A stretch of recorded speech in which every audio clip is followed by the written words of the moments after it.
persistent fragility of the Eastern Democratic Republic of Congo. Hello to you, ladies and gentlemen, and welcome to this other edition of the program. It is Global Insight on For You Media Africa. Today we are revisiting the situation in the Eastern Democratic Republic of Congo, asking a very important question as who's to blame as far as the crisis is concerned. Lately, accusations have been pointing to the leadership of Rwanda, Paul Kagame, and the country itself for orchestrating the crisis and, of course, reaping of minerals to develop its own country. But in comments, Paul Kagame has said the leadership of DRC should not undermine the root causes of the crisis, of course, and urging that he should tackle the primary cause of the problem which have led Togo to its present stake at the moment. And of course, during the course of the program, we're also going to be asking questions like, what effect does the proxy war in the volatile Eastern DR Congo have on regional politics and even in the transformation of the country itself? It's an honor to be with you once more, ladies and gentlemen. We dwell on the persistent fragility of the Democratic Republic of Congo, with escalating violence, mass displacement, and deep-rooted conflict. The DR Congo continues to face immense challenges that demand urgent attention from within Africa and even beyond. The question on everyone's mind is who is to blame for the ongoing crisis in the DR Congo. First, this program, Global Insight, is imperative to examine the complex dynamics, political entanglement, and regional interest that contributes to the turmoil in the Eastern Democratic Republic of Congo. Stay tuned. This is Global Insight.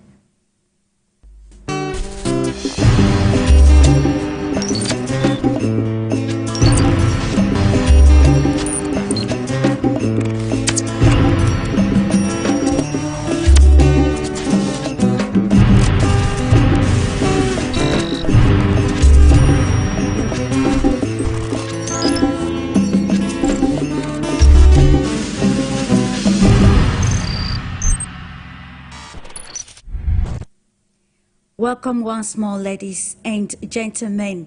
Who has to take the blame for what is happening in the Democratic Republic of Congo?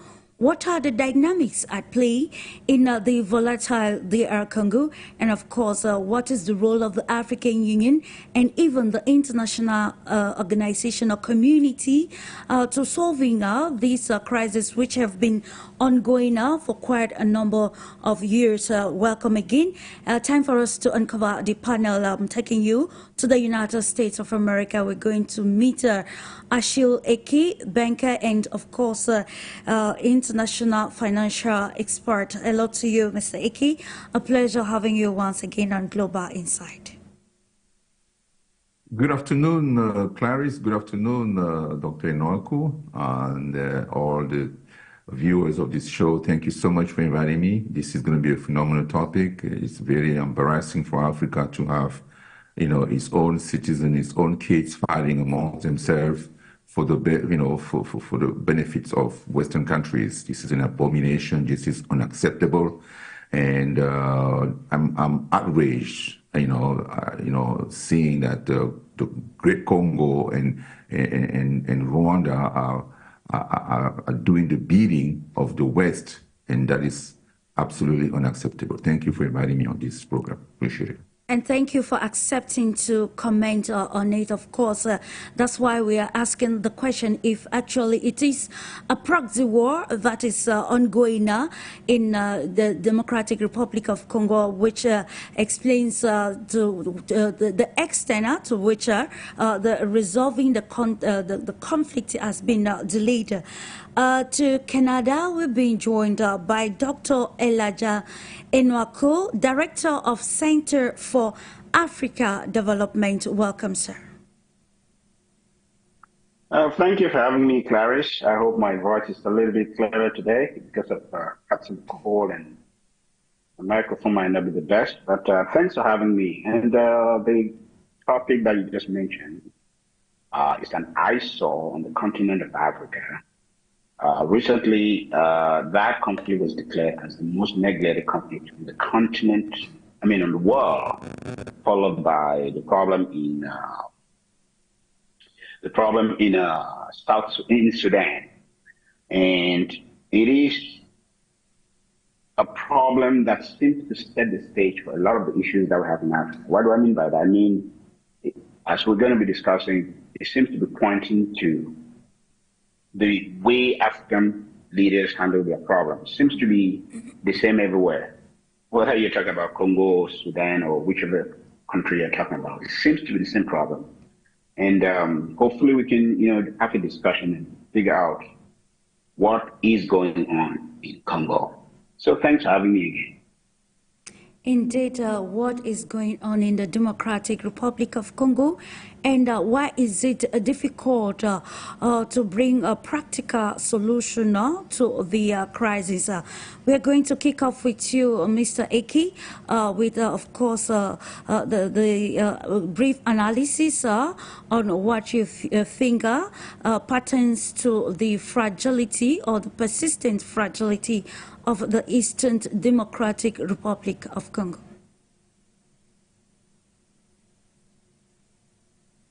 Okay, give me 1 second. I wasn't ready yet. Okay. Anyway, yes, you can go to Dr. ENOAKU. I'll be right with you. We kick off with you, Dr. Elijah ENOAKU. First of all, let's have a holistic understanding of the crisis before understanding the stakes at play and why it is difficult to solve the crisis for this length of time. I don't know if we have enough time to go into actually the root causes and how it started, but let me just give a little bit of overview. It's something that I've been looking at for some time now. This thing started from the time of Mobutu. Sure. Because some people might be thinking that this is something that I just started yesterday. No. The root cause of this problem started in the time of Mobutu. When Kabila started fighting Mobutu, Kabila needed help. And some forces gang up together and, with the help of international community, by the way, and they decided to help Joseph Kabila. Is it Joseph? The first Kabila. I'm not talking about the one that just left. Mm-hmm. Yes, when they gang up together, they defeated Mobutu. And when they defeated Mobutu, and what happened was, the forces that were fighting, there were two. You had the Congolese forces that were on the ground, mostly from the Eastern Democratic Republic of Congo. And there were Tutsi forces that ran away from from the genocide, and they were hiding themselves in Eastern Congo. Back then, there was no problem. They were just hiding. They joined themselves with the forces of Kabila to oust Mobutu. Now, when they ousted Mobutu, Kabila became the president. When Kabila became the president, because of a lot of nationalistic tendencies, Kabila thought foreign forces that did help him to take power are now becoming too dominant in the country. But the argument was that if he takes power, they were going to settle them. So again, it's a combination of Congolese forces and Tutsi forces that were in the Eastern Democratic Republic of Congo that joined hands. So instead of settling these forces, because one of the arguments was these forces were going to be integrated. If you look at the accord, can't remember how that accord was called. Anyway, there's a group called M23. Absolutely. That 23 stands for, I think, remember, April 2003 or something. Can't remember the exact date, but that 23 stands for April 23. There was a date that accord was agreed on, that these forces need to be integrated into the Congolese National Army.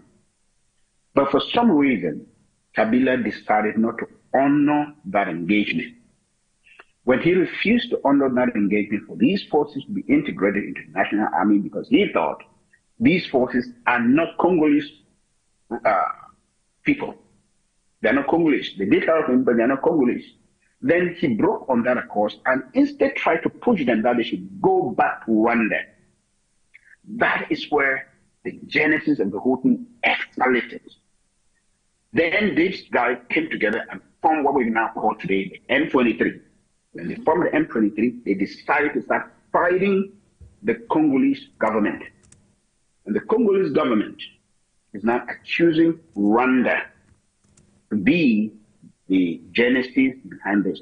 But the truth be told, that Kagame originally, let me put this word, originally, Kagame was not the cause of this M23, and he was not behind the creation of M23.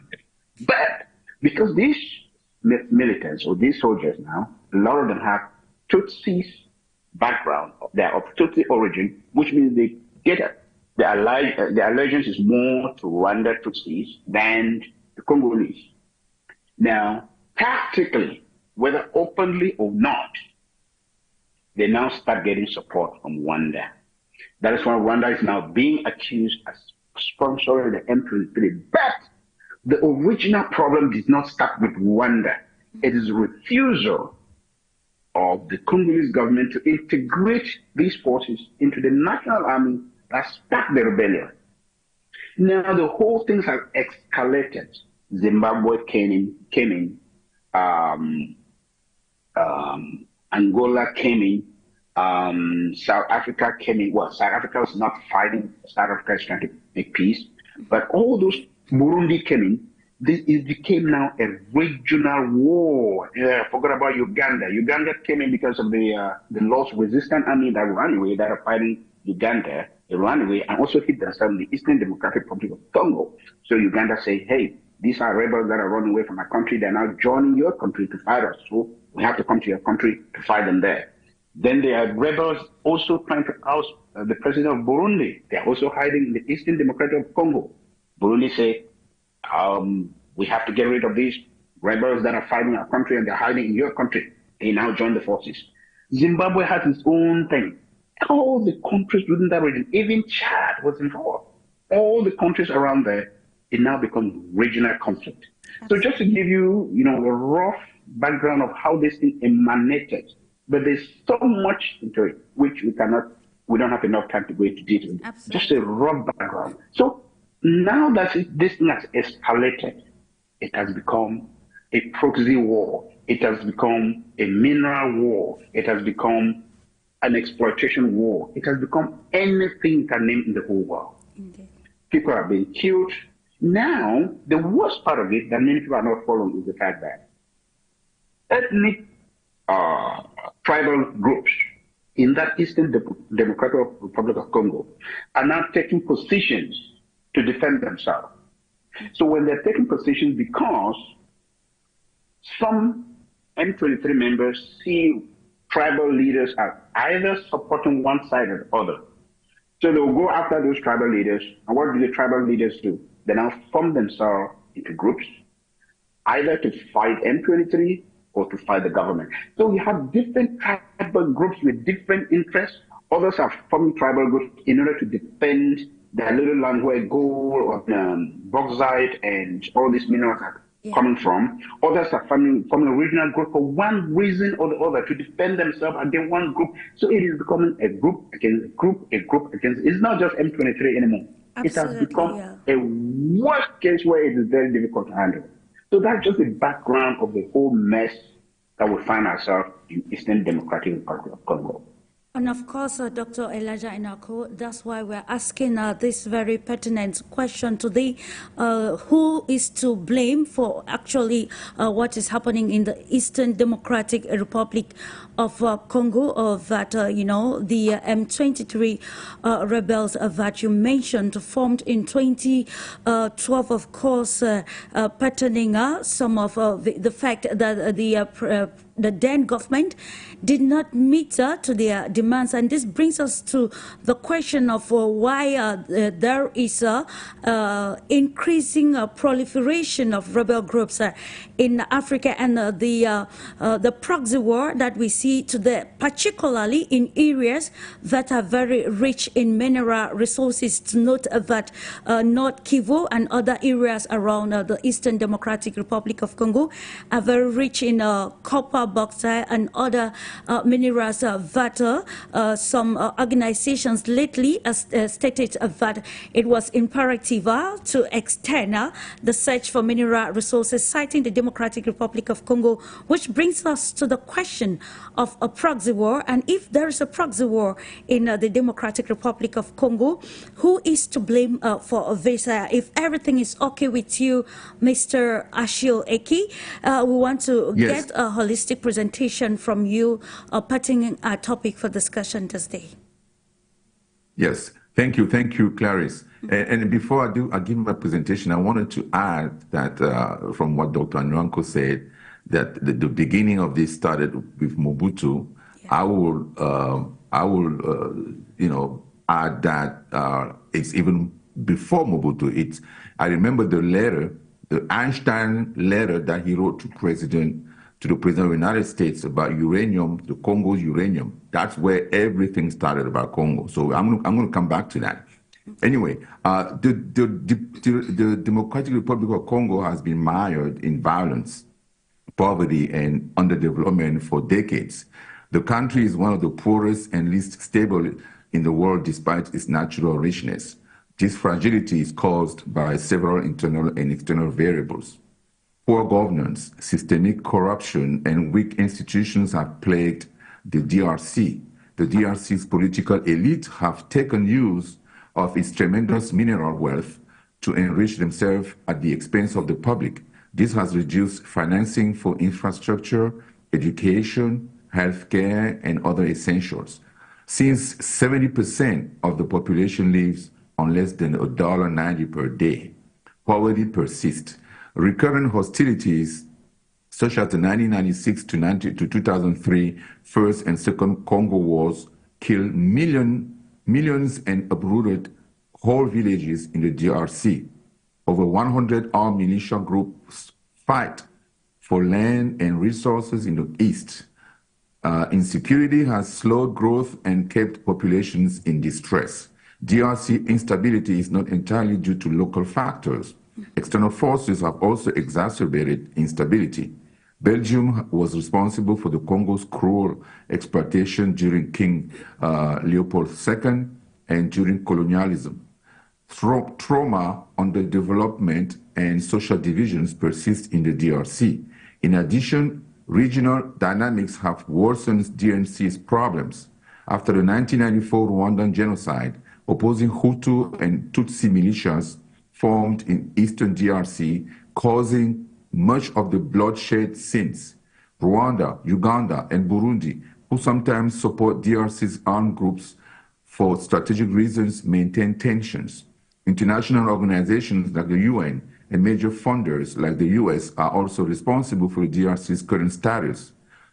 Though well-intentioned interventions have often failed to address fragility's core causes.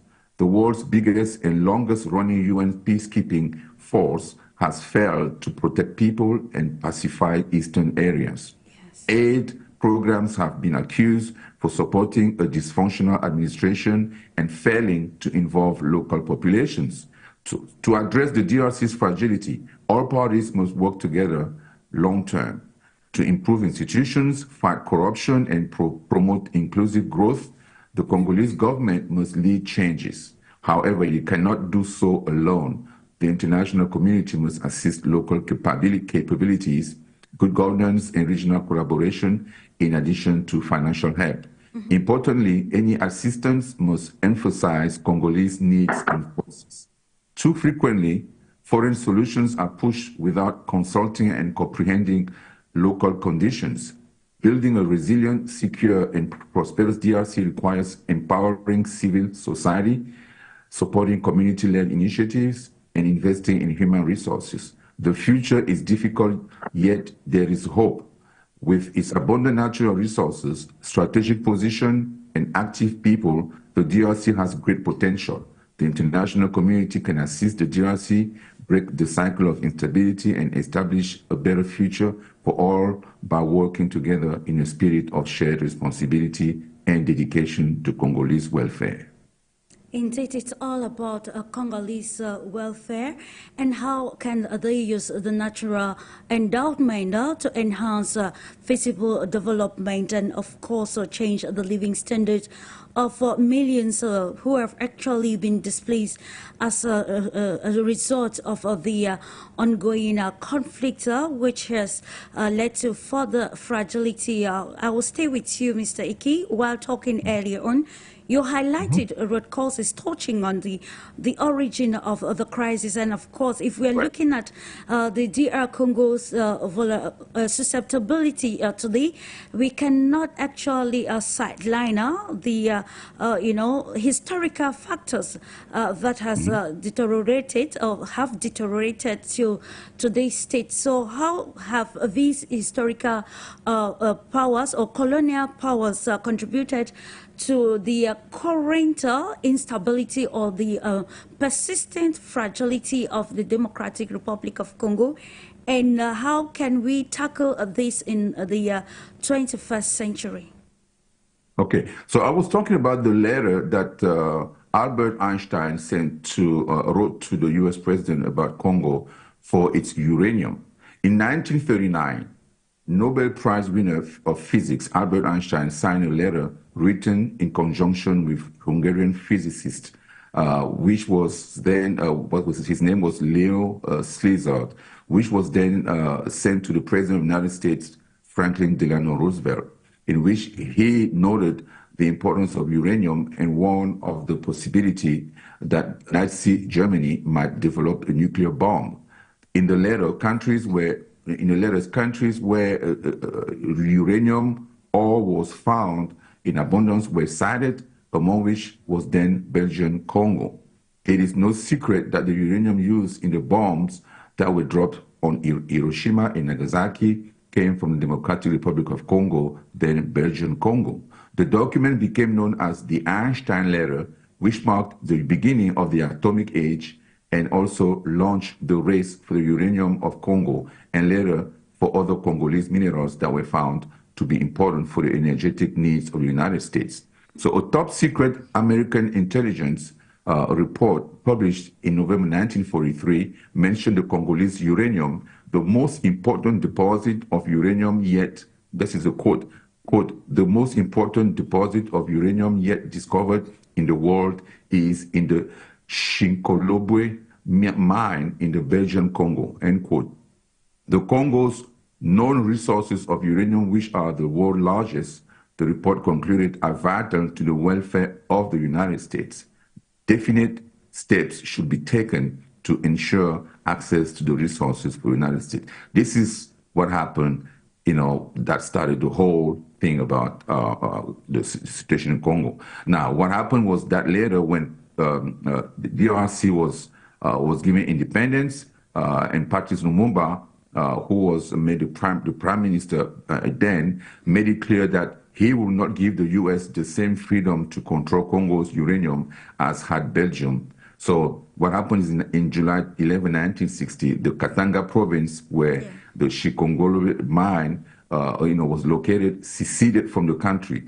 Lumumba was assassinated on January 17, 1961. Kinshasa government of Mr. Eke, can you hear me? headed by Yes, I can the president of the Democratic Republic, Tshisekedi, still pointing at the leadership of Rwanda for being behind the fragility or the instability in the Eastern Democratic Republic of Congo. And recently, when Paul Kagame was talking, he highlighted that Congo cannot keep blaming Rwanda or its leadership for the failure to solve the crisis. And during a recent interview again, Paul Kagame reiterated that the DR Congo shouldn't be short-sighted to see the cause of the crisis, saying, and you mentioned it earlier on, that it didn't start with the M23 movement. So I want us to give another understanding, or a deeper understanding into the narratives of a proxy war that seemingly is at play in the Eastern Democratic Republic of Congo because of the mineral resources, especially uranium and copper, and how this proxy war is leading to persistent fragility of the Eastern Democratic Republic of Congo. Well, Dr. ENOAKU was only listening to you, so can I answer that? Sure, you can, Mr. Ike. Okay, all right. So, yeah, I mean, when we talk about proxy war, this is a typical example of a proxy war, even though it's not entirely a proxy war. But you know, we have the situation, you know, what I just described earlier about the origin of this conflict, you know, when Albert Einstein, you know, pointed to the DRC, Democratic Republic of Congo, as let's say the most important strategic, you know, mineral, country. I mean, the most strategic country in the world that holds so many minerals that are important to the security of the United States.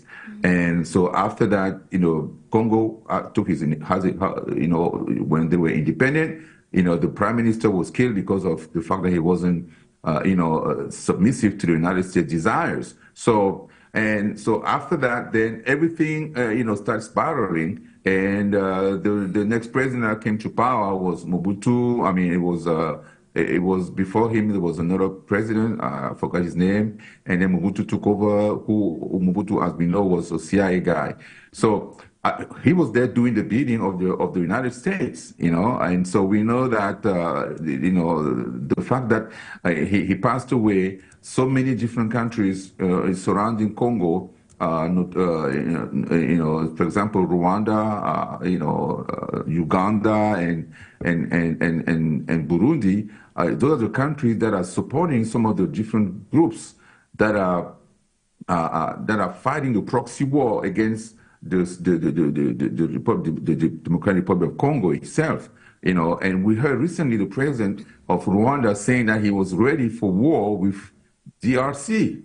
Now, how can a small country like Rwanda, you know, be so, you know, so sure of itself, absolutely, you know, winning a war against, you know, the big Democratic Republic of Congo, you know, if it's not because they have the support, the backup of the United States and the West in general. This is a country, Rwanda, who is producing, you know, gold and all kind of minerals that are very sophisticated, coltan. You know, they are producing all these things and selling them to, you know, to different countries in Europe, but they don't have anything in their soil. You know, and so how can you explain that if it's not a tacit support of the West, you know, to Rwanda, that is destabilizing Congo, you know, and that is a situation that is obvious today. That you know, we see that, you know, everybody has seen that, you know, Rwanda has been supporting M23, who is fighting in the east part of Congo, and trying to control that area that has so many mineral resources. And so everybody is very clear about it today. Now the French, you know, the French president went to Congo recently, and you know, we asked him the question about the situation between Rwanda and Congo. He didn't want to be in the middle of it. You know, he just gave a platonic answer. But you know, you see that because of the involvement of the French during the genocide in Rwanda, you know, there is some kind of you know, they don't want to be involved in anything that is in Rwanda anymore. You know, they feel that pain and the, you know, the responsibility of killing, you know, over, you know, close to 1 million people in that country, and they don't want to dealing with Rwanda anymore. Yeah. So they are supporting tacitly. It's the West in general that are supporting Rwanda, and we know that because of that, that war that is ongoing, and that also includes the United Nations. Let's remind people about that, because the United Nations has been there for peacekeeping, but what kind of peacekeeping, is there for 20 more years, maybe even more than that. And every time we catch those UN trucks with minerals, being driven, outside of the country, to, different small airports in the different bushes in that area. So we see the United Nations also part of the whole proxy war, and so it's unacceptable to see a country with so many resources like this, being in a situation of poverty that I just underlined earlier in my speech. So it's really unacceptable, and I think that's the we describe DRC as the heart of Africa. When DRC will be free, the whole continent will be free. So we all have to put our hands together and help those countries, especially DRC, win this, proxy war against, the West, through its countries like Rwanda, Uganda, and all those armed militia that are, in that area. So we have to help that country, overcome its situation. Otherwise, the continent will never be free. I don't know if all is good with Dr. Elijah ENOAKU. Yeah, I can hear you now. Sorry about that. Okay, welcome back. I would love that you comment briefly on what the viewpoint expressed by ACHILLE pertaining the role of the Kigali government. According to him, is being backed by the West to orchestrate the instability in Rwanda and in the Democratic Republic of Congo. I beg your pardon. And before you rejoined, we were looking at the comments made by Paul Kagame recently pertaining the fact that Rwanda or himself cannot be blamed for the persistent instability in the Democratic Republic of Congo. And during an interview, he highlighted that he is ready to face or even to go to war with the DR Congo should situations take a different turn. And listening to ACHILLE, it is categorical that the Rwanda is actually behind, maybe indirectly through foreign nations in a proxy war in the Democratic Republic of Congo. So what do you share? What is your opinion pertaining these revelations? I think it's dropped off again, Clarice. Okay, we apologize for that. Dr. ENOAKU dropped off again. We'll still continue with you. It's one thing, ACHILLE, understanding the real stakes, because for years fingers have been pointing, and it has been very clear that there is actually the third party involved in the Eastern Democratic Republic of Congo, and that's why we are still in this state of uncertainty and even more instability in the country. How can the government of the DR Congo re-strategize? Because with the proxy war, you need to be more, intentional with your strategies to be able to defend your national interests and particularly sovereignty, especially of the Eastern Democratic Republic of Congo. This very fruitful for the country. Yeah, that is the difficult, aspect of this. DRC, the government of DRC has to definitely, route all these militias that are really destroying the country, killing people, stealing minerals, and controlling whole areas in DRC. If they really have to be able to control the country totally. I mean, if you are a leader of a country, your first responsibility is to protect your citizens. and if your citizens cannot be protected, then you have to do what it takes to protect your citizens.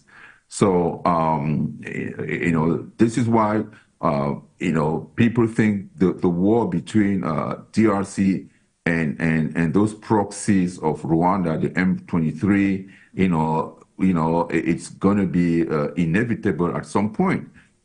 Because if you can't have peace in your home, you can't do any development. You can't plan anything, because all your resources are being drained by, trying to protect your citizens, trying to protect, your country. So inevitably, if there is no solution that is found, in diplomatic ways between those two countries, or between DRC and the other surrounding countries, it's going to be necessarily a war that has to determine who's going to, how to solve that problem. But we don't want to get to that, because we know that the different parties are being supported by Western countries that have significant resources and significant interests in that region, and so if we start with a war, it's going to be even more devastating for the population, for the people of Congo, because we're going to have even more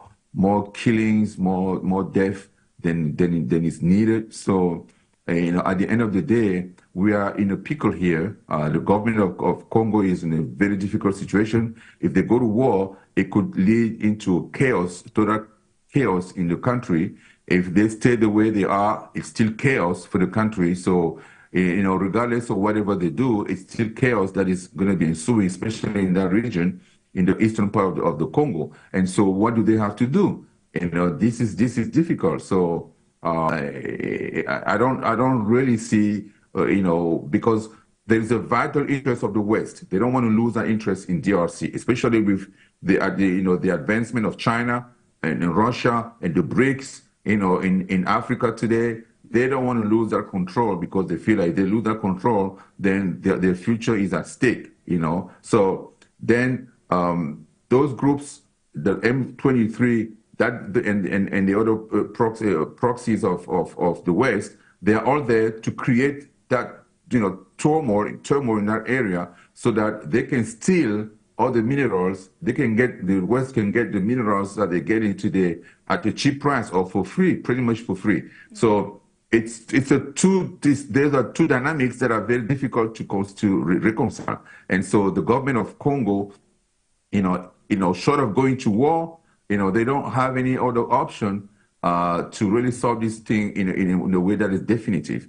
But going to war also has its, devastating consequences, and we don't want to be in that situation also.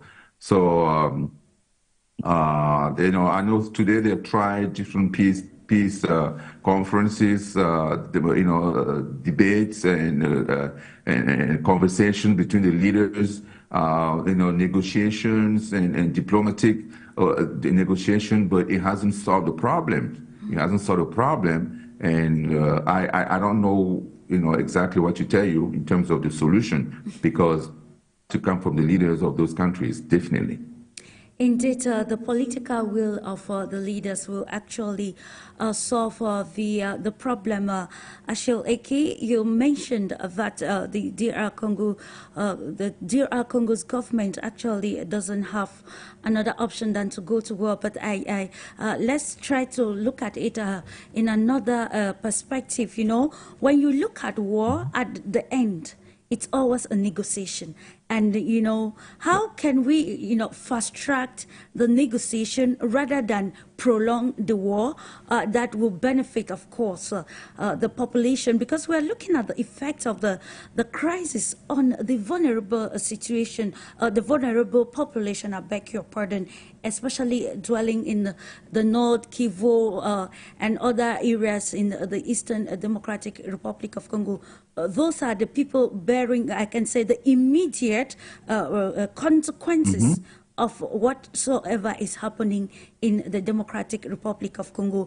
We saw in the images the Angolan president already tried solving the crisis by bringing Paul Kagame and Felix Tshisekedi together, and I'm sure other organizations, even regional and international community, have commented. But then there is still that aspect that is lacking, the point of compromise between the government of the Kinshasa and that of Rwanda. How can we actually stop the blame game and put the interest of the vulnerable population first? Yes, and the answer is in your question, Clarice. The answer is negotiation, peacemaking, and trying to use diplomatic means, United Nations, if they're involved, because we know the United Nations is very credible here. And so we have to find that it's got to be that. It's just that it's the war in Ukraine, the Ukrainian president put out a decree, prohibiting him from negotiating with Putin, with President Putin of Russia. Guess what? He's going to have to do that. There's no way around it. You can't go infinite. As we have to settle, you have to sit down and talk.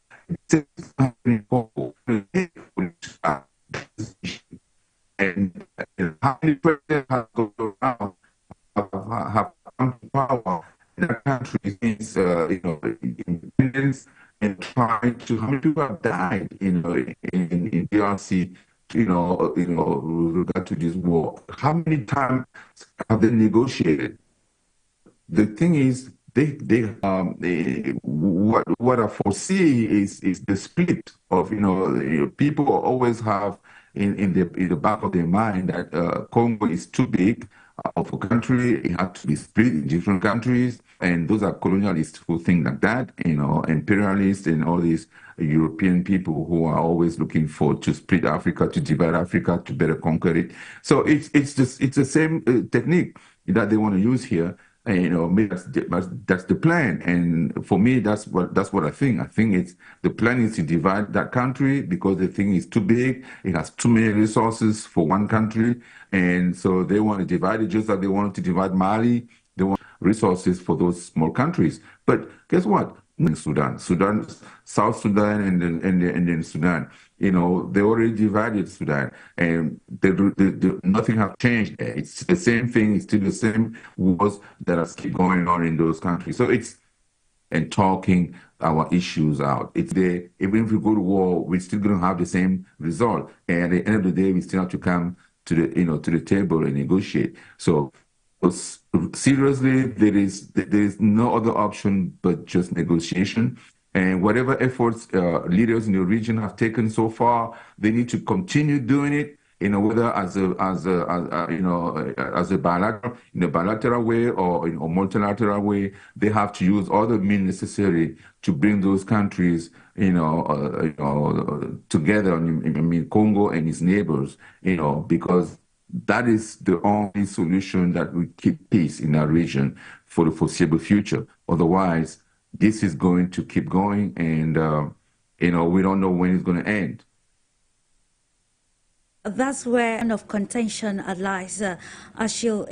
When are we going to capitalize on the failing or the fragile geopolitical situation in the global world to even bring a resolve to the problems in the Democratic Republic of Congo? Why am I looking at a deepening geopolitical volatility? Because the happening across the world has actually have made it possible for us to also understand some of these geopolitical stakes and proxy wars that suppose superpowers engage in order to subdue the weaker, the supposed weaker parties in order to defend their geopolitical interests, and also to get some of these Democratic Republic of Congo So let's look at the role now of the DR Congo government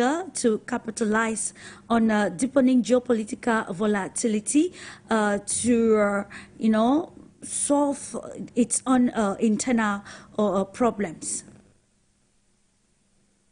Well, listen, the DRC government, the civil society, regional partners, international community, they can work together in several key ways to promote,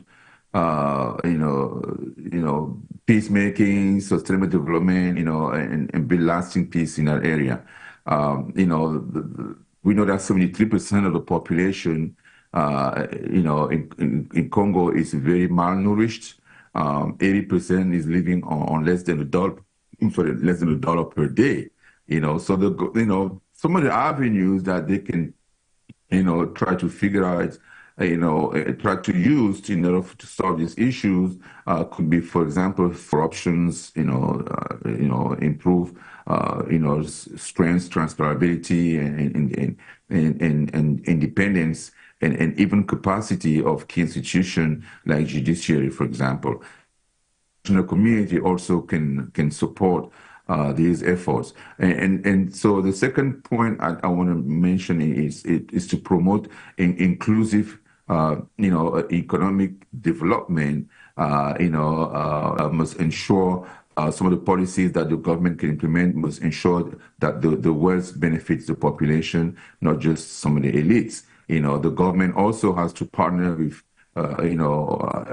with different investors in different sectors like agriculture, infrastructures, education, etc. And so those are some of the things that the government can do to promote inclusive economic development. And they also have to address the root causes of the conflict. Now, this is the difficulty of the situation. The government of Congo has, and the different regional partners, they have to work, like I said earlier, to resolve the underlying drivers of violence, and especially in the eastern part of the country, especially at detentions and different spillover that we've observed in the region. And those are the key roots of instability in that area. So this requires political solutions, coupled with securities, some of the security to make in terms of reform, demobilization. And I think its time is past, and I think it's being dismantled now. But they have to also mobilize international support. Because the situation is so bad, international support, is going to be important for the government, especially when it comes to external financing, technical support, and political engagement. So they have to find ways to be able to provide the needed support that the country needs. The current situation that the Congo lives in, it's enduring. They have to find a way, through diplomatic pressures and neighbors and people of the international community to find, time and give enough time and resources to really build a peace, in that eastern part of Congo, because that is the ultimate solution. It is no other solution that they have besides doing that. It may take more time. We don't know how long it's going to take, but as we see today, it's been going on for way long, and we have to plan in these things. So the solution for Congo and the partners of Congo, because you can't, as we see on the ground, there are so many different partners, so many different parties to this situation that are interested in Congo.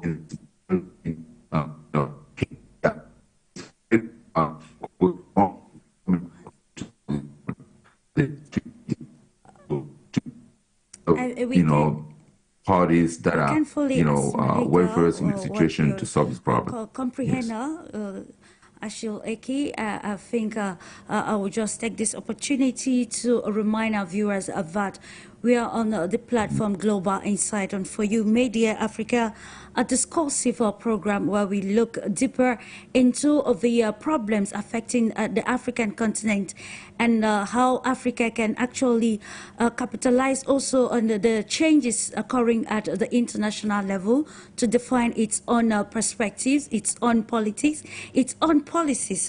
Today we are looking at the Democratic Republic of Congo and asking who is to blame.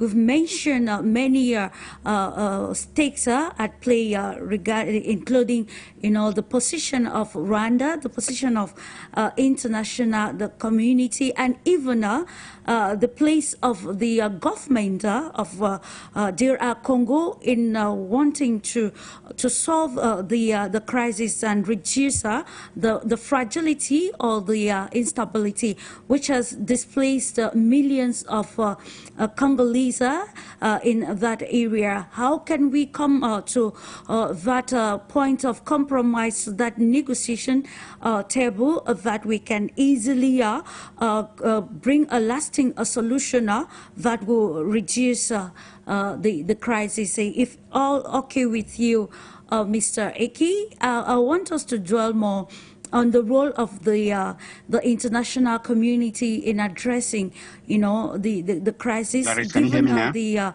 The present contestations across the global world. You quite mentioned that for Congo to come to a lasting solution, it is imperative to either engage in a bilateral or even multilateral arrangements, strategic arrangements, diplomatic arrangements, to be able to, reach a point of compromise and to solve this problem, reducing displacement and also reducing the humanitarian crisis. How can we attain this level, given, lately, some months ago, we saw protests in the Democratic Republic of Congo where the civilians were denouncing external influence or interference in the crisis because of the mineral resources, and that's why we still find ourselves in the state of susceptibility in the Eastern Democratic Republic of Congo. How can we call the international community to be more responsible and categorical regarding their role in bringing the two parties which have been highlighted to the fore, and to have an all-inclusive dialogue that will even pertain the aspirations of the M23 rebels?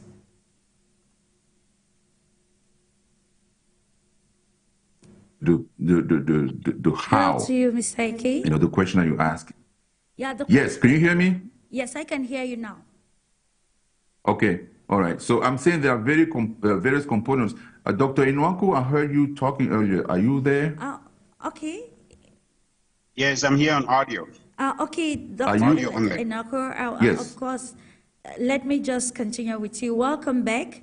We're looking at the role of, with the proxy war. Do you think the international community stands a chance to better defend the interest or the national interest and sovereignty of the Democratic Republic of Congo in bringing a practical negotiation terms to the table as far as the crisis in the DR Congo is concerned? The gentlemen that are listening to me, this is a complicated Dr. issue, Elijah? but can you hear me? Sure. Yeah, I said, this is a complicated, I'm on audio, not video. Of course, go ahead, I can hear you, we can hear you, please. Yeah, so I was saying that this is a complicated issue. Them of Congo has to understand that they are the one losing at the worst end of it. When you are losing, they say that when you are in a hole, stop digging. That's what the Englishman says. When you're in a hole, you can't continue to dig. The government of Democratic Republic of Congo has instead resulted into creating militia groups. I don't know if you guys have heard about my groups. groups that the government is training, non-military parliamentary groups that the government is training to begin to defend itself. That is not the solution to this problem. Creating paramilitary groups here and there, ethnic groups, tribal groups are now transformed into militias, and this one is fighting this one is trying to defend this one. No, that's not the solution to this problem. The solution to this problem is multifaceted. But number one, it starts with the willingness of the government of Congo to understand that those forces that left from the time of that political party that was mostly dominated by the Tutsi dominated group. These Tutsis are not one. These Tutsis were Congolese Tutsis, even though they came out from Nigeria in 1964, voted in the English House of Assembly, came back to Cameroon and decided to form a country with Cameroon. And the Cameroon government now starts treating them as foreigners. How do you think those people would feel in that same country? They are being called as foreigners because maybe they have allegiance with one. The Democratic Republic must stop begging. It must recognize that these are ethnic Congolese, not ethnic Rwandans. These are ethnic Congolese. It's the case of all the stakeholders are now coming in to take advantage of the situation. That's what's happening. They're coming in to take advantage of the situation and cause chaos, but the person that's feeling the pinch of the chaos is the Democratic Republic of Congo. They should stop begging. They should come to the table and be willing to compromise. Compromise seems to be a dirty word in Africa. Everybody wants to stand strong on their own point of view. Nobody wants to understand what the other person is saying. Nobody wants to give an inch of anything. Nobody thinks that they're right. When that happens, it is now easy to deal with the Kagamis. It's not easy to deal with Museveni. It's not easy to deal with all these other people that are innocent, especially manage, because they are inciting people that are living with the that actually Congolese. The Congolese government is failing to recognize them as Congolese. That's why the problem is. If you look at how South Africa came, South Africa said, look, we find we need to recognize the root of the difficult problem. getting you because of the interruption. Dr. ENOAKU, we hope to fix, maybe you fix that and then you come subsequently to make your point heard to us. Coming back to you, Achille Eke, let's look at how, weak governance and even corruption in the Democratic Republic of Congo is also, stifling or impeding the ability to achieve long-term stability and development, particularly in the areas at war. So let me talk about also the responsibility of Belgium, United States, and United Nations, because they have a responsibility that we have to point out, and that responsibility means that they are party to the solution to this conflict too. I mean, it's Dr. ENOAKU was saying that they have to stop digging. The government has to come to the table, negotiate, compromise, all that stuff. It's all good. But, what is it that the government has to negotiate? The split of his country or what is it that they have? So the issue is, those external countries are coming to Congo to steal its own natural resources. And they're using proxies like the M23 groups, to fight, the government of Congo in the way the reaction of a country should be. The Congolese government should, and that's the way the Congolese government should act in order to preserve, its borders. So that's the key. That's important. But if you don't control, if the government doesn't control its borders, there's nothing Congo to the rebels. Or I don't understand that negotiation that Dr. was talking about. But in any way, the solution is to come to a peace. But let's talk about the different responsibility of Belgium, the United States, and the United Nations. Belgium as a former colonial power, that brutally exploited the Congos for decades. Under its King Leopold II as a colony in the 1960s, Belgium has a moral obligation to help the DRC recover from this traumatic history. Belgium was, Belgium should fully acknowledge the atrocities it committed, and then return some of the Congolese artifacts that they stole in Congo, and even consider reparations, to what they did in their country. Belgium also needs to update, its education, its school curricula, and educate its citizens about the reality of what they did to the Congolese. And I know that the recent visit of the Belgian king and queen to DRC, was a step towards trying to recalibrate the relationship between those two countries, but they need concrete actions in order for them to, to be a solution, part of the solutions of the Congolese issues that they have today. Because, like I said earlier, all these things stem from the time the colonization, and Belgium was responsible for everything that happened there, the dismantling of the country's political and the contentious finance bill 2024 has been. Hello. Go ahead, Mr. Ike.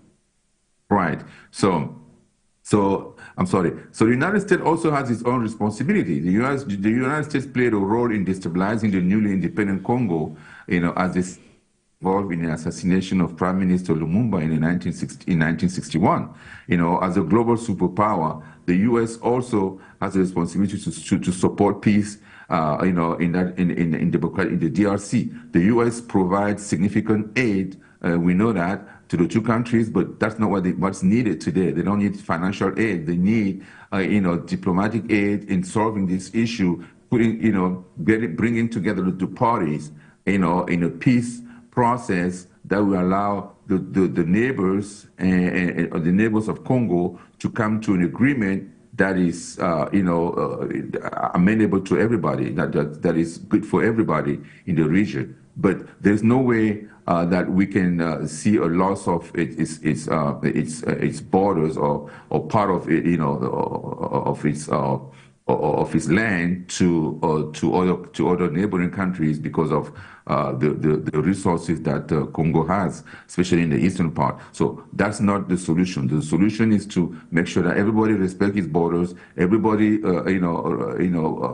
allows, all these neighbors, they should allow DRC to be able to exploit its natural resources. And if they want, some of them, they can do business together, because there's no point in stealing somebody's resources when you can do business normally and still win. So it's a win-win for all of them. So that's the idea, because all this stems from the fact that people are stealing the resources to sell and to make money. But what if we all sit down and put together a strategic plan in the region to do business normally and respectfully of everybody's borders and resources? So that would be the ideal situation. But the U.S. can be part of that solution by creating the environment for this to happen, because U.S. supports is supporting all the different parties. It's supporting Rwanda, it's supporting Congo, it's supporting Burundi and Uganda at the same time. So it's a situation where the U.S. can really have a really powerful impact in resolving this issue. Now, the United Nations also has some responsibilities. The UN has been deeply engaged in the DRC since the 1960s, with one of the largest and most complex peacekeeping missions, the MONUSCO, and its predecessor, the MONUC. In the 20 years, UN peacekeepers have struggled to really to fully protect civilians from violence and armed groups. Even though they've also found that some of the UN trucks have been found to be going away with some of the minerals of Congo as well. So it's a situation where there's no trust in the UN, and this is why the government decided to kick the UN peacekeepers out of the Congo, because they were doing also the bidding on the West instead of doing its job as peacekeepers. So all these different forces, have been part of the conflicts for a long time, which is why it's very difficult. It's a complex situation to solve, because it's too many interests in that region, and all these different parties that are supposed to be the parties that could provide viable solutions, but they are all intertwined in that web of trafficking and doing all kind of illegitimate things in that region for years and years and years. So it's going to take some time to solve that. But I think the best way to go about it is really, find a way to have a peace process that is by the African unity, the African Union, for example, the regional powers in the Central African or Eastern African. They can come together, and find a way, as brothers, as the way Africans do business, under the tree, right? So we come under the tree, we sit down and we talk our issues respectfully, and then solve our problem, because Western countries, they have too much interest to be able to be neutral in this. And absolutely. So it's for the African Union, the African regional powers to come together and try to find a long-term solution to this problem. Indeed, it's about finding a long-term solution to the problems in the Democratic Republic of Congo, a solution that is sustainable. Mr. EKEU, we're almost rounding off with the program, but just to highlight that in the course of the discussion, in spite of the unavoidable interruptions, we can already tell that in the course of the discussion, we arrived the point of answering the question of who is to blame, and of course it's what's to blame, and it is the proxy war that is persistent in the Democratic Republic of Congo that is to blame for the persistent fragility of the region, given that each and every stakeholder involved in the crisis, like you've underlined, has an interest to protect, and this brings us to the point where the Democratic Republic of Congo, Congo's government finds it difficult to bring forth an internal solution to the problem pertaining its the eastern region. Now that we have identified, I would love that we conclude this with a statement from you, or an insight from you, Mr. ACHILLE, looking at how we can now bring the actors involved in the proxy war in the Democratic Republic of Congo to book, and how the DR Congo can bring a clear strategy that can eventually eradicate the instability in the region. That's $1 million question, Clarice. Very complex. How can the government, the current government, bring this final solution to this? It's going to be a combination of internal, strategy as well as external strategies, because there are too many, like I said many times, there are too many interests at stake here for the Western countries who are, the beneficial of this proxy war that we see through the different governments of Rwanda, Burundi, and Uganda against the DRC. So everybody is talking with both sides of their mouth. They're all talking with both sides of the mouth. They go to DRC, they say one thing, they go to Rwanda and say the opposite. And so it's very hard for the government by itself to do it. So I think the solution, as we identify what's the issue here, the solution has to come from partnership with multinational organizations or institutions like the African Union. It has to be, this issue has to be raised to the level of the African Union, and strong countries, like South Africa, Nigeria, very strong countries have to be around the table, to really definitely solve this issue. We have to call on the different parties, regional parties, to come to the table, with a set of, strategic, strategic positions where they are going to negotiate this situation in a way that they've never done it before. Because, if we sit and hope that things are going to happen, if we are not very strategic about this, the solution will never come. And so we are going to have to do to live this nightmare over and over again for generations. So the African Union has to really take this matter seriously and bring the different parties, in a very leadership-like meeting with key players in Africa, that could really have an impact on the different parties. And because we have, otherwise when we call the external forces that have interest in that region, they come in, they speak on both sides of their mouth, and we don't trust them. They're not trustworthy because they have interest. So that's what it is. And so the only solution is Africans, sitting down with other Africans that are genuinely looking for solutions, not proxy leaders. Also, we don't want proxy leaders, because we know Africa has a lot of states that are proxies for Western countries, and they don't help find a solution as well. So we have to identify key players, even if they're not in the government, but if they were in the government, or even if they're civil society, in the whole continent, we can find people in the civil society that can have an impact, on this. And there are different ways we can, approach this. It could be musicians, it could be sports, sport players.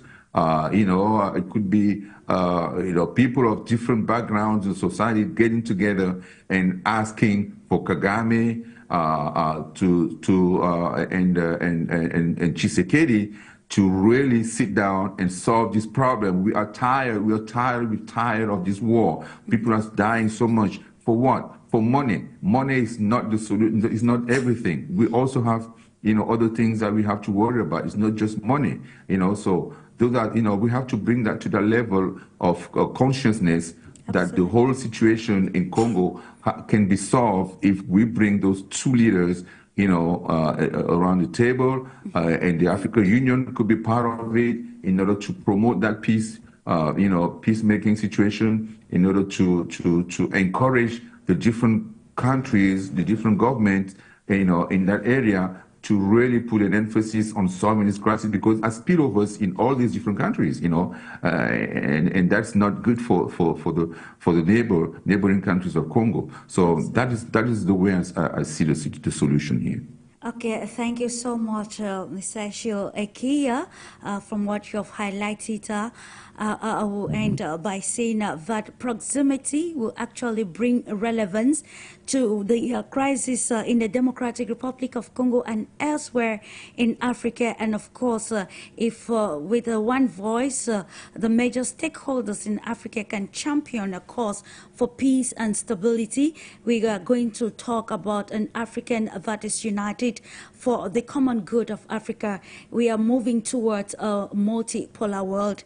And how can Africa survive in a multipolar society when it is fragmented at home. So it is very important to redefine policies, strategies, and even diplomacy that will prosper Africa and bring the continent to the top. Thank you so much, ladies and gentlemen, and thank you very much, ACHILLE and Dr. Elijah ENOAKU, for the insight. In spite of the interruption, a lot to learn from this, and we continue to champion the African cause on your Pan-African television for You Media Africa. Thank you, and do have a lovely time in the company of our transmissions.